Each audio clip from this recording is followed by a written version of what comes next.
Pengumuman kemenangan yang ditunggu-tunggu itu pun telah tiba. Para peserta, penonton, orang tua murid, sampai ibu-ibu RT 1 RW 5 Kelurahan Cibaduyut pun ikut penasaran dengan siapa yang akan menjadi pemenang di festival tersebut. Lee Min Hyuk dan teman-temannya bertanya-tanya, kemana Eunbyul kok nggak ada? Jennie pun menelpon Baerona karena ia tidak ada juga di sana. Tapi Seokhyung malah menyuruh Jennie untuk diam dan mematikan teleponnya.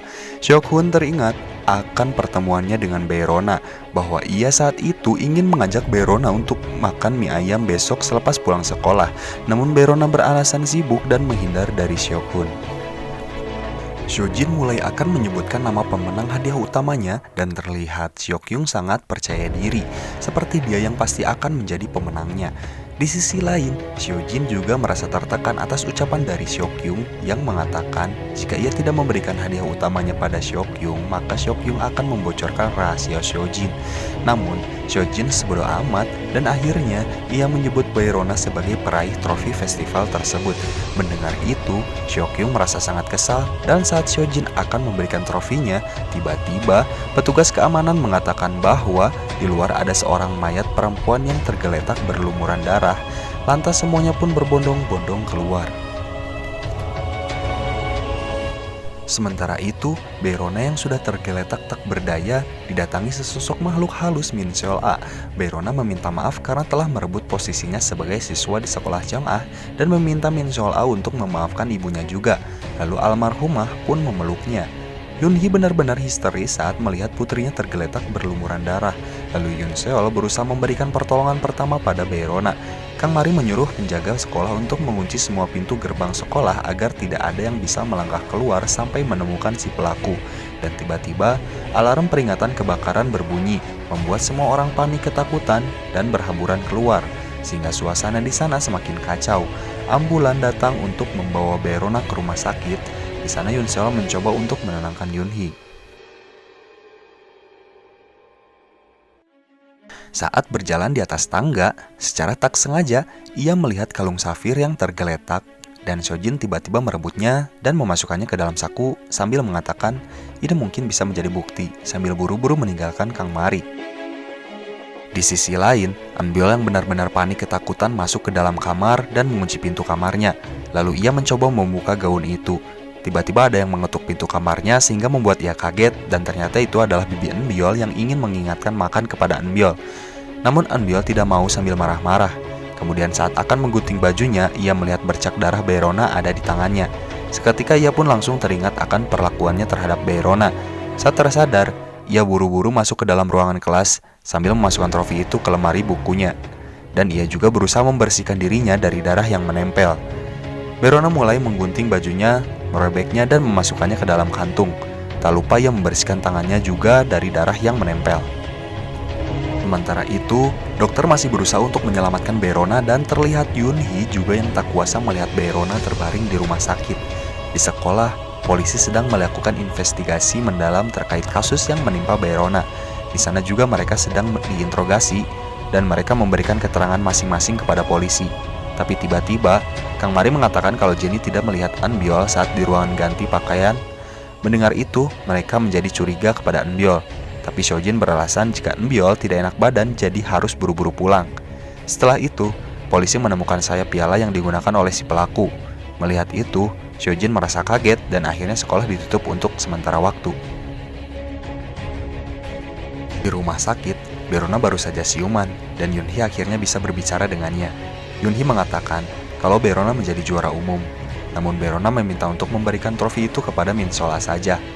Dan tiba-tiba, Baerona tidak sadarkan diri lagi membuat Yoon-hee berteriak histeris karena panik, dan dokter memberikan defibrilator kepada Rona agar jantungnya berdenyut kembali. Sore harinya, Seokhun dan bapaknya sedang bertikai, karena Seokhun mencurigai kalau bapaknya ini juga ikut andil atas kasus kecelakaan yang menimpa Baerona. Hampir saja Seokhun terluka. Akhirnya Seokhyung datang dan melerai mereka berdua. Lalu kemudian, Jo Dante menanyakan kalung tersebut kepada Seokhyung, dan Seokhyung mengatakan kalau kalung itu milik Eunbyul. Dan usut punya usut, ternyata Jo Dante mengambil kalung tersebut dari saku mantel milik Seojin saat acara interogasi di sekolah. Di rumah, Seojin benar-benar panik karena kalung yang disimpan di sakunya telah hilang. Tiba-tiba, si Bibi datang menanyakan gaun yang Eunbyul pakai gak ada soalnya mau dicuci.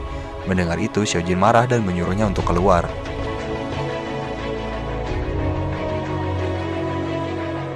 Di tengah malam, Eunbyul terlihat sedang mengendap-endap untuk keluar rumah.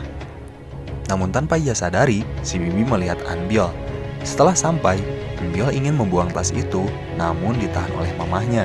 Dan dari sanalah akhirnya Seojin mengetahui jika Eunbyul lah yang melukai Baerona. Walau bagaimanapun, Seojin tetap akan melindungi Eunbyul, lalu ia membakar gaun tersebut untuk menghilangkan jejaknya. Di rumah sakit, dari hasil pemeriksaan dokter mengatakan jika Baerona mengalami kerusakan otak yang cukup parah. Mendengarnya membuat Yoonhee benar-benar terpuruk.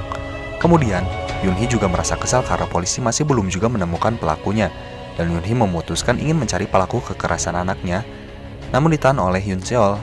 Yoonhee yang benar-benar takut kehilangan Baerona akhirnya tak sadarkan diri karena stres. Seojin yang sedang melihat HP sambil melihat galeri foto-foto putrinya tersebut, tak sengaja ia melihat video tragedi saat ayahnya tewas. Merasa kesal, lantas ia langsung membuka kartu SIM itu, mengunyah dan menelannya.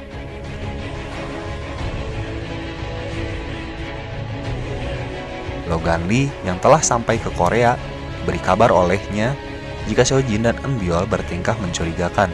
Pasalnya, ia melihat Eunbyul pergi dengan membawa tas, dan anehnya, ia kembali dengan tangan kosong dan pulang bersama Seojin.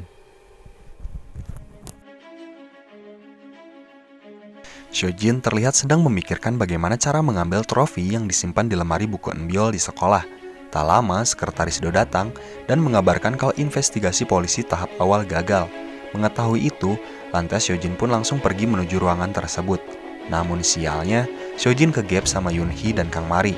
Akhirnya, timbullah kecurigaan pada diri Yoonhee. Yoonhee yang curiga lantas ia pun langsung memeriksa seisi lemari buku murid di sana.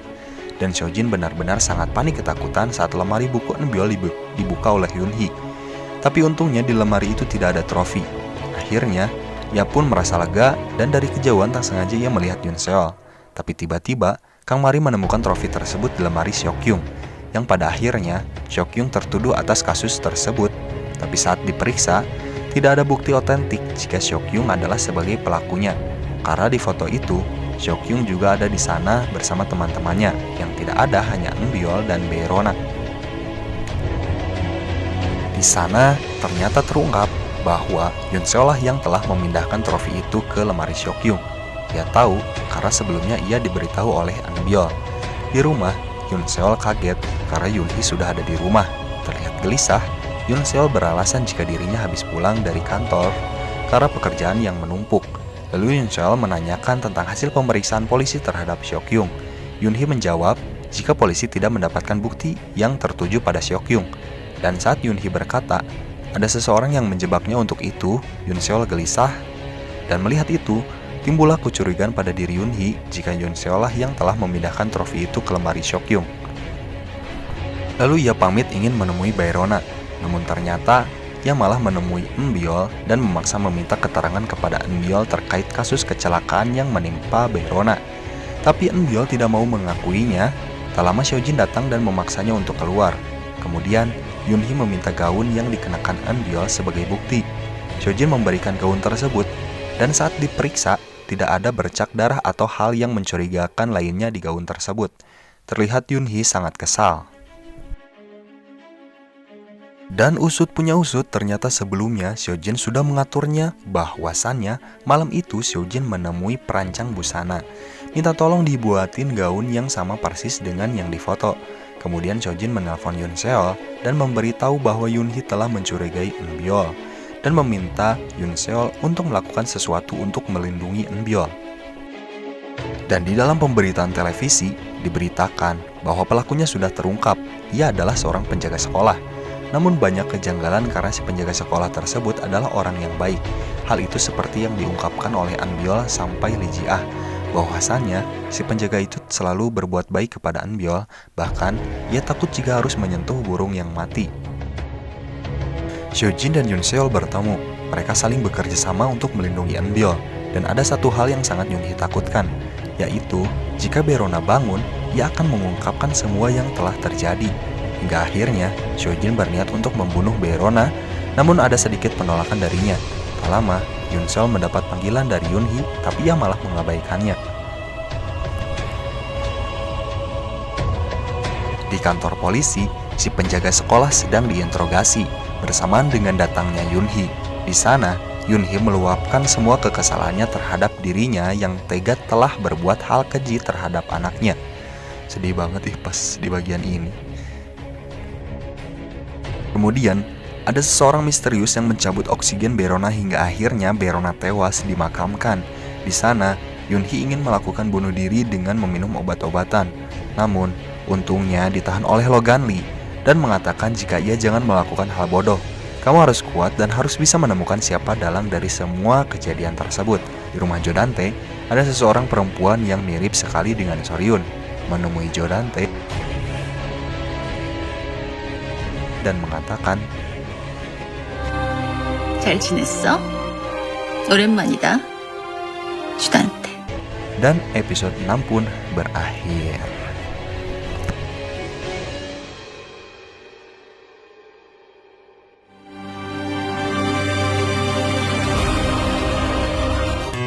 Life in a world that keeps changing.